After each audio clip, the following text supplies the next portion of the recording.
My name's Dr. Nick Harper. I'm a consultant anaesthetist and the Deputy Medical Director at Blackpool Teaching Hospitals.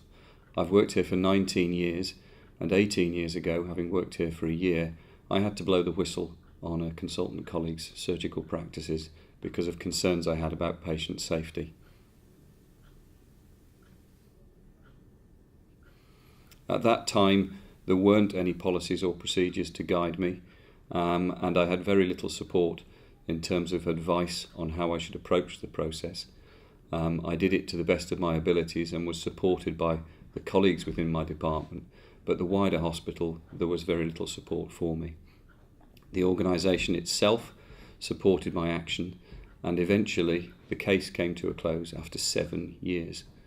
During that time, I did struggle to get some support, but I was very fortunate in that I was put in touch with public concern at work, who were very, very helpful and supportive, gave me the notion that what I was doing was correct, and that the fact that I had noises around me suggesting I'd done a bad thing was something I should ignore, because my primary focus was upon patient safety. As a result of the case that I was involved with, there were a lot of changes within the organisation.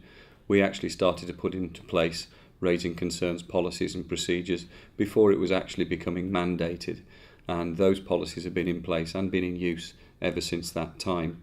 I myself have functioned as a kind of beacon for people with concerns as a result of the experiences I went through, so people raise concerns with me quite frequently, and in that sense I've become the natural choice to be the freedom to speak up guardian.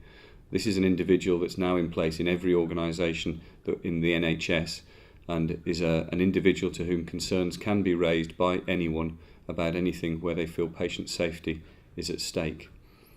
So far, I haven't had any concerns raised to me in this capacity, but I expect that I will in the future, because people do come to me with concerns almost regardless of my role and title.